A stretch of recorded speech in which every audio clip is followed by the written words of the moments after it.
And then I flashed into what they called the room of knowledge. And I saw these virtual movements of, they weren't books, but they weren't tablets. It was just this movement I knew was history of some sort. And I didn't really understand. And I watched these families start talking about what they were going to do on their journey. And one of the people, they were saying things like, I'm going to do this and I'm going to do that. And I'm going to go through this and I'm going to go through that. So my soul can really expand. And I heard one of the angelic beings say, oh, that's just way too much. You don't want to do that much. That's too hard. That's too hard of a journey. And I heard this person say, I can do it. I know I can do it. I just want to get this done. I know I can handle it. And they said, well, you do have free will. And then they were gone. And I asked, where did they go? And they said to their next incarnation. No clue what they meant. None. Later on in life, someone came up to me and said, do you believe in reincarnation? And I went, oh my God, there's that word. Incarnation, reincarnation, there's that word. What? And I knew what they meant. I just knew. And it was so amazing to have that verification that what I had written down and shared with my family was actually being retold to me on this planet in some form. And another place I went was called the Room of Companions. And I saw these beautiful animals, creatures moving through this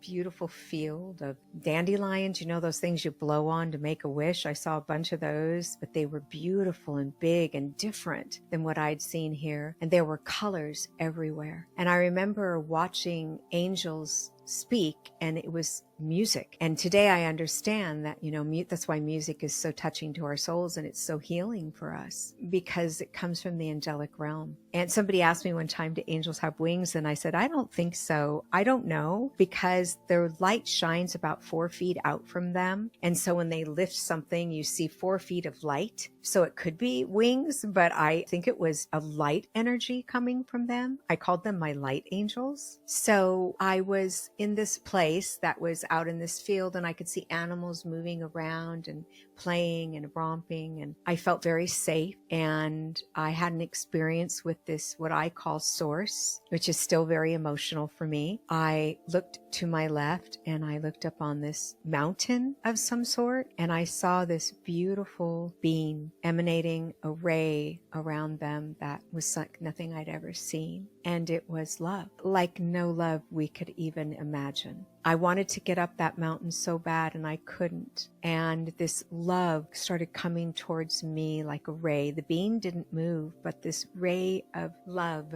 started coming toward me like nothing I'd ever seen or felt. I don't know how to describe it. And I was filled with this love. I was everything and I was nothing. And I was perfect in every possible way. And I remember that feeling of love that I have been searching for on this planet my whole journey, that I have never felt.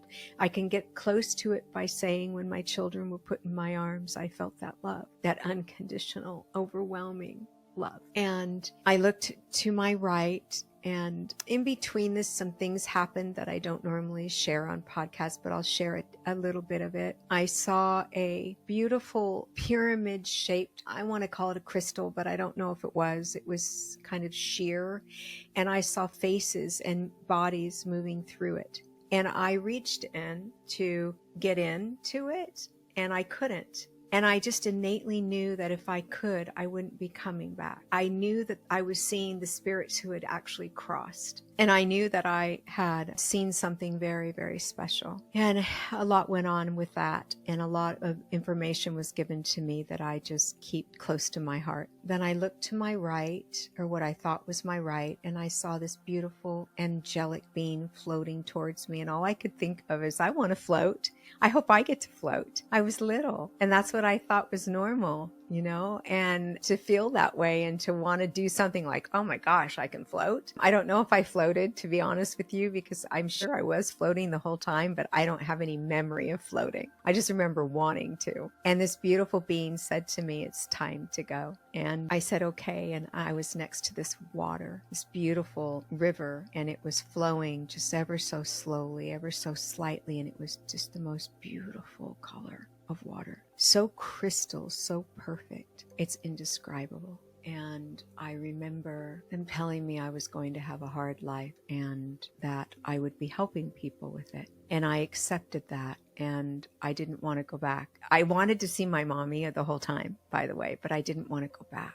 And they had taught me so many things that I don't normally share, but I do want to say that I was taught so much while I was there. And I felt so many things, and it's miraculous. It's indescribable with human words. And they told me I'll go through the water to get clean. Cleansed was the word they used, but I thought they meant they were cleaning me up because I'd been in a field and I was going back to my mommy and they were going to give me a bath. That's what I thought. And no, that wasn't it. And they told me that everyone comes through the water. Now I understand. We go through the womb where there's water, and, water is our cleansing mechanism. It's our healer. Many people love to be near the water, just like music. It just has something to it. And I told them I was okay where I was. And they said, but you're going to see your mommy. And during this whole time, my mother was hearing, she heard it 3 times before she took action, your baby's in the freezer. And finally, she decided to take some action.